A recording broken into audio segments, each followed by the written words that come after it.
Hello, internet friends, and welcome back to Quick Drive Review, my series where we ride and drive rare, unique, custom, and one-off motorcycles and cars. In this case, this 1990s Ford Escort is definitely not your run-of-the-mill Ford family car. I'm here at Classic Car Club Manhattan, where they're being nice enough to let me play with this car for today so I can teach you guys what it's like to drive.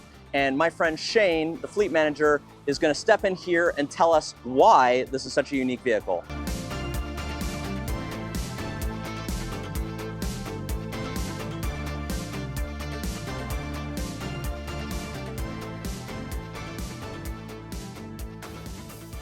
All right, so thanks to Shane here at Classic Car Club, who's going to give us a little intro about this unique Ford Escort from, it's a 95, 94?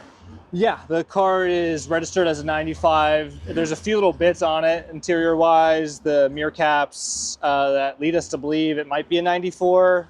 You know, these cars were a bit of a hodgepodge when they were imported. So the car has a California VIN plate, not like a proper Ford VIN plate. Because it's homologated. It's brought in from the UK by a dealership that you got it from on the West Coast, something like that. Yeah, that did that. we bought it from a specialty dealer on the West Coast that was importing these by the dozens. So essentially, this is a mid-90s Ford Escort that was built by Ford's rally team. I forget the name, I'll throw it on screen. And their hopes was to build a vehicle that they could enter into the World Rally Championship class. And so they made this all-wheel drive. They adjusted, made tweaks to the bodywork, added this cool wing. It's got a Cosworth engine. Yeah, 2-liter Cosworth motor. The 95 cars would have been small turbo cars, so that's what this car has. Spools faster, is more responsive. You get a little bit more drivability out of it than you would with a big turbo car. And you're telling me that the earlier cars had bigger turbos, which was good for overall boost, but not for general drivability around day-to-day traffic. Yeah, and just for like responsiveness on the street, just having something that's fun and playful, and so that's exactly what this car is. Especially now that we've got it all set up. You know, it was a 2-3 year process getting the motor rebuilt. Yeah. Going back and forth with shops, dealing with pet issues, and now it's finally sorted. I'll call it. As sorted as you can get something like this. Sure. And it's a pretty drivable car. It has the upgraded Recaro seats you're telling me with heated seats, which is very fancy for a mid-90s car, especially a Ford Escort. Yeah. So the motorsport seats, the Ford Motorsport Recaro seats that are in this. Did not come in the car originally, so you'll see the pattern difference on the front seats versus the back seats. But the heated seats would have been originally for the comfort seats that were in this car from factory. Gotcha. So, oh, that's cool. And the wheels are a really nice touch. I assume those are not factory. They are not factory. I'd love to tell you what spec of wheel they are. But they look great. Yeah, you'll see them on all different sorts of homologation cars, rally cars from back in the mid-90s. These are a really popular choice, and it's very fitting on something like this. So. And it's somewhere around, I think, 230 horsepower. So it's peppy, it's lightweight, it's all-wheel drive. Certainly it's not a powerhouse because it's a 30-year-old car, but it's definitely supposed to be a lot of fun. I'm looking forward to putting miles on it. Any tips before I put it on the road? It's fairly user-friendly. Nothing too quirky or difficult about the car specifically. Yeah. We've started to put some miles on it. I'm excited for you to put a few more on it and tell us your thoughts. So. All right, awesome. I won't break it. Cool. All right, thank you. Let's do it. All right, mid-90s Ford Cosworth. I hear the air conditioning is good on this car.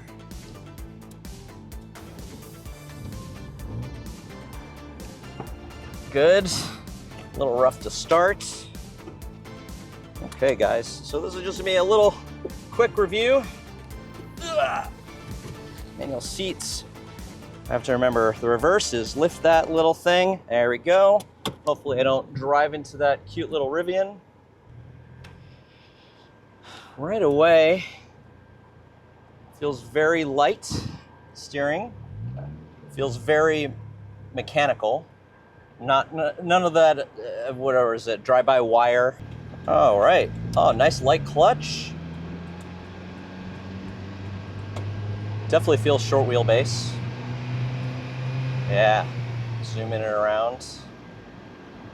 It's interesting, this car, when I showed my friends that I would be shooting with this car, I'm going to turn this fan down. The AC does work great, by the way. When my friends saw that I was going to be driving this car, everybody just sort of freaked out that this is sort of like a fun 90s Radwoods bucket list vehicle. And it's great. It's nothing scary, very understandable if you think of it as just a Ford family car with some turbos from the 90s. They did a really great job refinishing this vehicle. They redid the motor, and apparently it was like a 2-year journey. And the clutch, oh man, the clutch is so light and so easy to engage. The steering is very precise. Obviously we're not at speed yet, but it feels very analog. And a lot of the things we're missing in today's vehicles is that feeling of just mechanical analog.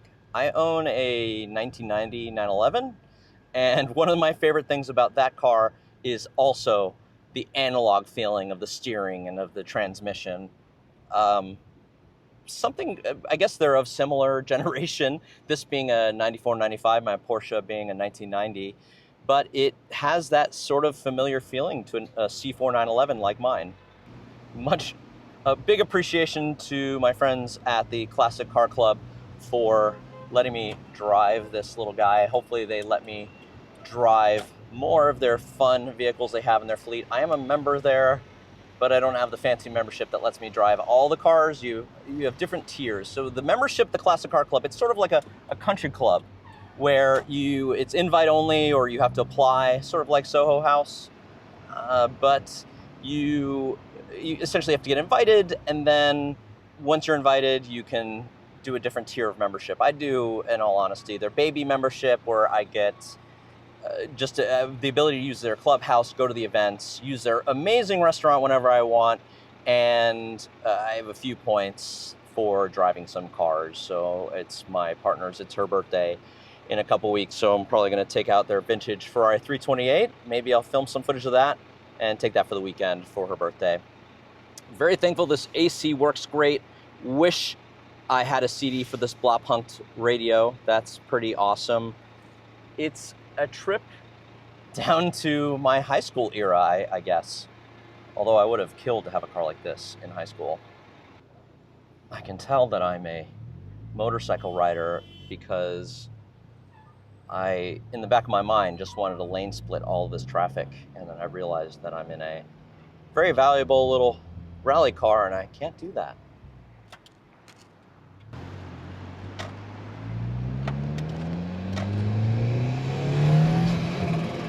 Ooh, I can feel hear a little bit of that turbo spooling.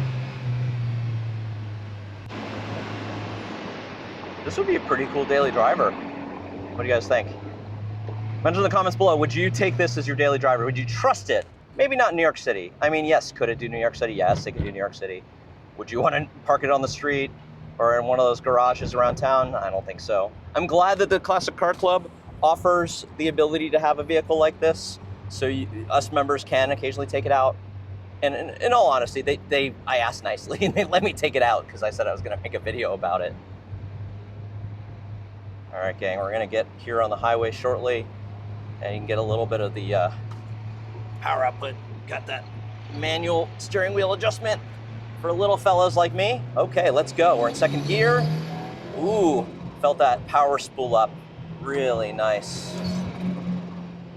Really, really nice. Oh man, it's so light on its feet. Oh, listen to that turbo.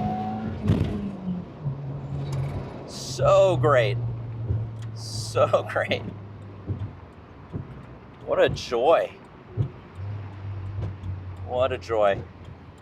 Feels very modern. That's the crazy thing about this car. It feels very, very modern. The brakes are great. It's got a decent amount of power, even though it's only like something like the mid 200 horsepower. I just realized I had no rear view mirror. Okay. I have my GoPro. There's no rear view mirror. I went to go look and see to make sure I was a safe distance. The guy I was changing in lanes in front of. No problem. Who needs rear view mirrors? We have side mirrors. Thank you again for watching my little channel and my series. It's a fun break away from my normal day-to-day routine. I'm very happy with my day job and what I do for a living outside of Blackbird Moto. That's really what I spend 99% of my time doing, and spending time with my family. But I really enjoy doing this series because it gives me an excuse to get out of the house, to be a creative, which is in my blood, and to drive and ride really wacky vehicles. The camera's a really amazing thing. You go to anybody and go, hey, I want to make a video or some photos about your really cool rare vehicle. You mind if I make a video about it? And usually people are pretty cool about it. So I'm super thankful.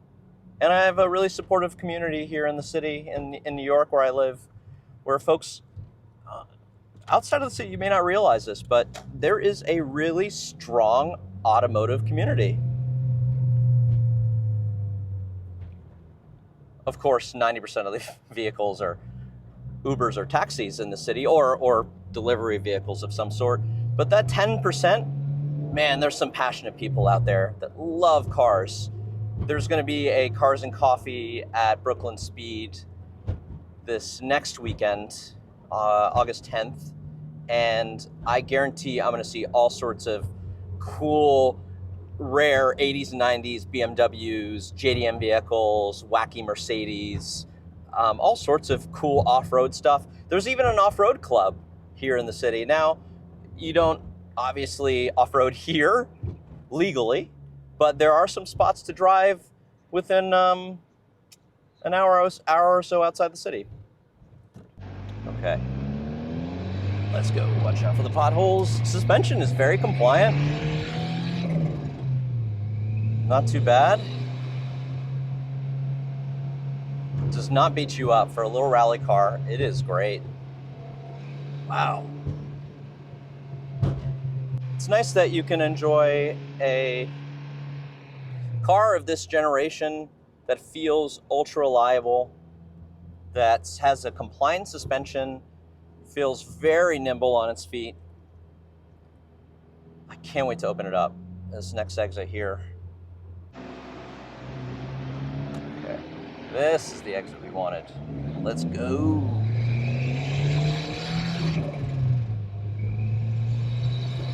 All right, gang, finally.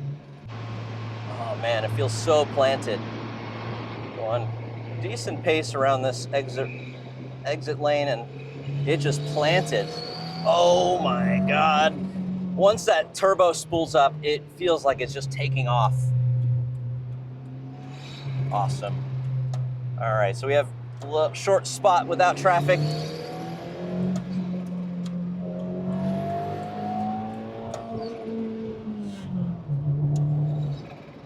Oh, got that little turbo spool right there. Man, it feels good. So we're going 60 miles an hour, we're at speed. Obviously, I'm not in air track, so I can't speed. But as you can see, very mechanical, direct feel of the steering. The brakes feel strong. Got a great turbo spool. Really nice, actually, feel to the brake. I could push down, and it gives me nice resistance and nice grip. Seats are super comfortable. If you told me this was a car made in the 2000s or 2010s, I would believe you. All right, baby, let's go.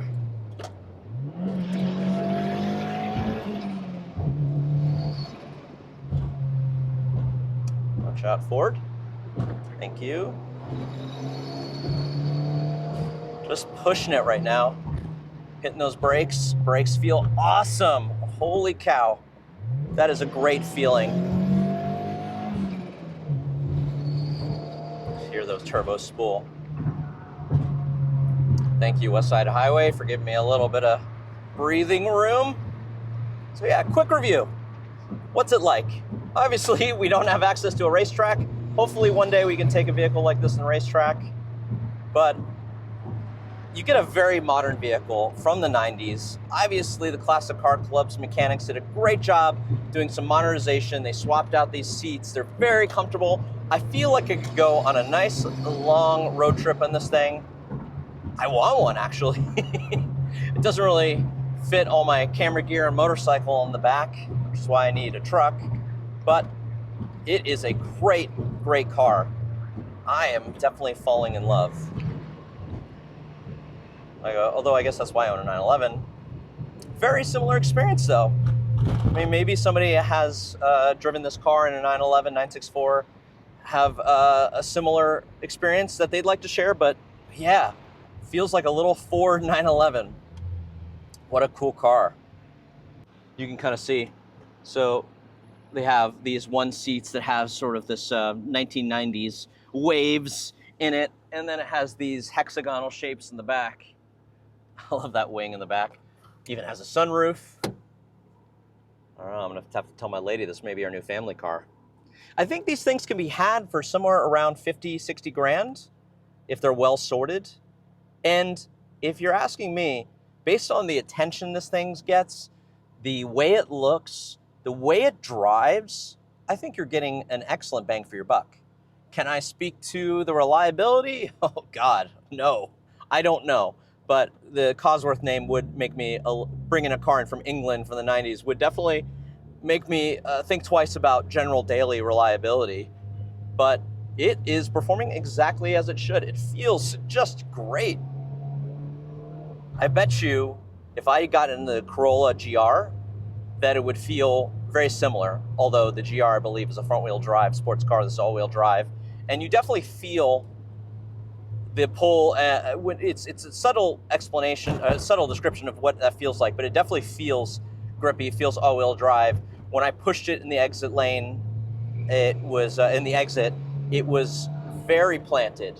I felt very confident I could have pushed it comfortably twice the speed. I love that engine. What a cute little engine. So anyways, guys, thank you very much for joining me on this quick little trip down memory lane. What a cool car. I would love to take it for a weekend. You know what? Maybe I will ask them nicely to take it for a weekend, but this is a very cool car. Classic Car Club does a great job supplying its members with awesome enthusiast vehicles. And I would say this is the coolest Radwood-esque vehicle I have ever driven. Highly recommend. If you ever have the opportunity to drive a mid-90s Cosworth RS, definitely do it. Heck yeah. That was fun. Sorry I didn't get too much of a pull on the open road, but you get an idea what this is like. What a cool car. Well, it's been a fun afternoon for me. Hope you enjoyed this a little bit, and I will catch you at the next quick ride or drive review.